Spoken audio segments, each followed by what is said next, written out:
अस्सलाम वालेकुम स्टूडेंट्स, कैसे हैं आप सब। उम्मीद है आप सब खैरियत से होंगे और आजकल पेपर्स की अच्छे से तैयारी कर रहे होंगे। स्टूडेंट्स, आज मैं आपको फर्स्ट ईयर के जो आपके उर्दू के मोस्ट इंपॉर्टेंट आपके मुकालमे और उसके अलावा आपकी जो रुदात नवीसी है उनके बारे में बताऊंगी कि आपके मोस्ट इंपॉर्टेंट रुदात नवीसी कौन से और मुकालमे कौन से और इनको आपने लाजमी याद करना है।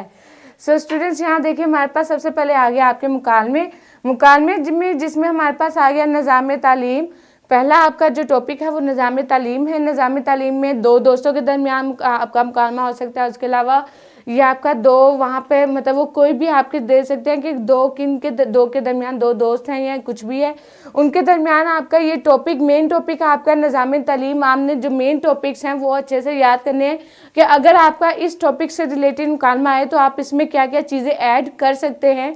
इनको भी अगर आप एक दफ़ा अच्छे से समझ करके मतलब पढ़ लें तो आपको इसको रट्टा लगाने की भी ज़रूरत नहीं पड़ेगी कि निज़ाम तालीम में हमारे पास कौन कौन सी चीज़ें आती हैं, ऐसी कौन सी चीज़ें हैं जो अच्छी हो सकती हैं, जो कौन सी चीज़ें हैं जिसकी वजह से जो तालीम है उसका निज़ाम गलत हो रहा है। तो इस तरह से आपका मुकालमा जो है आपको याद करने में आसानी रहेगी। सो निज़ाम तालीम ये आपका आ सकता है दो दोस्तों के दरमियान। उसके अलावा सिगरेट नोशी के नुकसानात, सिगरेट नोशी के फ़ायदे तो हो नहीं सकते, इसलिए उसके जो नुकसानात हैं वो आपके आएंगे मुकालमे के तौर पर कि दो दोस्तों के दरमियान सिगरेट नोशी के जो नुकसानात हैं वो डिफाइन करें। उसके अलावा जो इसके नुकसान हैं या इसके फ़ायदे, ये जो तमाम आपको टॉपिक गिवन हैं इसमें आप खुद से भी चीज़ें ऐड कर सकते हैं, लेकिन वो वैलिड हों, वो ठीक हो आपकी। मतलब ये ना हो कि आप उसमें कुछ भी लिख के आ रहे हैं और वो आप ये कहेंगे वो एग्जामिनर उसको टिक कर देगा, ऐसा नहीं है। लेकिन आप उससे रिलेटेड जैसे हमारे पास यहाँ पे आ गया निज़ाम तालीम, यहाँ पे सिगरेट नोशी, तो उन टॉपिक से रिलेटेड आप कोई भी चीज़ जो कि वैलिड है वो आप अंदर लिख के आ सकते हैं मुकालमे के अंदर। सो नेक्स्ट हमारे पास आ गया दहशतगर्दी के बढ़ते हुए रुझान। ये भी आपका दो दोस्तों के दरमियान हो सकता है कि दहशतगर्दी के बढ़ते हुए रुझान के बारे में आप लिखें, मतलब उसके बारे में डिटेल से बयान करें। ग्राहक और दुकानदार के दरमियान महंगाई के ऊपर, अब मेन हमारे पास जो टॉपिक है वो है महंगाई के ऊपर मुकालमा लिखना है। वो ग्राहक और दुकानदार के दरमियान भी हो सकता है, वो दो दोस्तों के दरमियान भी हो सकता है, या वो पेरेंट्स के दरमियान भी हो सकता है महंगाई के ऊपर। सो ये भी आपका जो मेन टॉपिक है वो महंगाई का है और इसमें जो आपने जिस तरह से मुकालमा आपका आएगा पेपर के अंदर आपने उस वैसे ही उसमें चीज़ें ऐड करनी है। नेक्स्ट हमारे पास इसी तरह आ गए इंटरनेट के फ़ायदे और नुकसान। जहाँ इंटरनेट के फ़ायदे हैं वहाँ उसके नुकसान भी हैं और ये आप अच्छे से जानते हैं।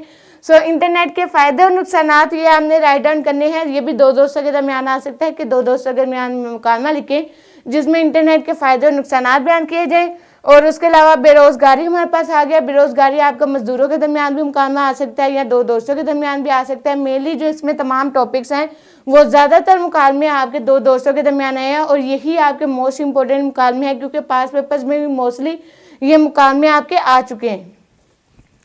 उसके अलावा हमारे पास आ गया आपका जो पेपर में मुकालमे और रुदात नवीसी के दरमियान चॉइस होती है। यहाँ तो आपने मुकालमे लिखने होते हैं, मुकालमे जो कि आपका एक डायलॉग की फॉर्म में होता है, मतलब आपने दोनों के जो बोल हैं जो डायलॉग्स हैं वो लिखने होते हैं। और जो आपका रुदात नवीसी है इसमें एक पूरे टॉपिक की तरह हमने लिखना होता है, जैसे टाइप ऑफ ऐसे या पैराग्राफ जो है वो उसकी तरह हमने इसको डिफाइन करना होता है। सो रुदात नवीसी और मुकालमे इन दोनों के दरमियान चॉइस आती है, दोनों में से हमने एक याद करने होते हैं। और बेस्ट है कि अगर आप मुकालमा याद कर लें तो रुदात नवीसी ना याद करें, या इसके मुतालिक जो टॉपिक्स हैं मेन टॉपिक्स उनके बारे में अगर आपको अंडरस्टैंडिंग है तो अगर आपको पेपर में मुकालमा कोई नहीं भी आता तो आप उस टॉपिक के बारे में जो भी आपको अंडरस्टैंडिंग है वो उसमें लिख सकते हैं।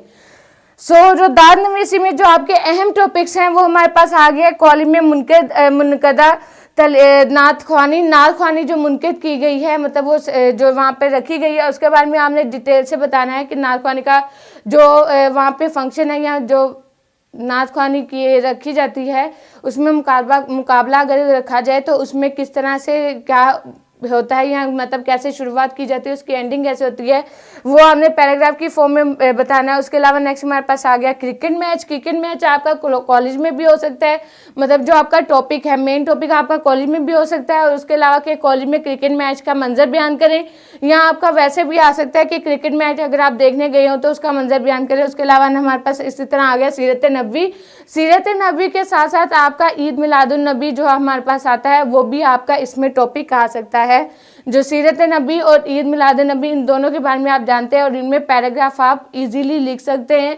कि हमारे पास जो सीरत नबी है इसमें आप हज़रत मोहम्मद सल्लल्लाहु अलैहि वसल्लम की सीरत के बारे में डिफ़ाइन करेंगी कि उनकी सीरत, उनके किरदार क्या था, उन्होंने किस तरह से लोगों को हदायत की तरफ लेके गए या किस तरह से सहाबा किराम को कौन सी चीज़ सिखाई, वो सारी इसमें आ सकती है। और ईद मिलाद नबी का आप मंजर बयान कर सकते हैं कि ईद मिलाद नबी के दिन हम किस तरह से वो सेलिब्रेट करते हैं, या वहाँ पे दूषी पढ़ना चाहिए आपको, पैराग्राफ की फॉर्म में आप इस पे भी लिख सकते हैं। नेक्स्ट इसी तरह हमारे पास आ गया मुशायरा। मुशायरा हो सकता है आपका मुशायरे का मुकाबला, कॉलेज में मुशायरे का मुकाबला, ये आपका टॉपिक आ सकता है। उसके अलावा नेक्स्ट हमारे पास इसी तरह आ गया यूथ फेस्टिवल के तहत तकरीरी मुकाबला, ये भी आपका कॉलेज में होगा। यूथ फेस्टिवल ज़्यादातर कॉलेजेस में आपके रखे जाते हैं, तो कॉलेज में यूथ फेस्टिवल के तहत जो तकरीरी मुकाबला होता है, जो स्पीच का मुकाबला है, वो किस तरह से रखा गया और उसकी स्टार्टिंग एंडिंग या किस तरह से वो किया जाता है, मुनक़िद कैसे होता है, वो आपने डिफ़ाइन करना है इसमें।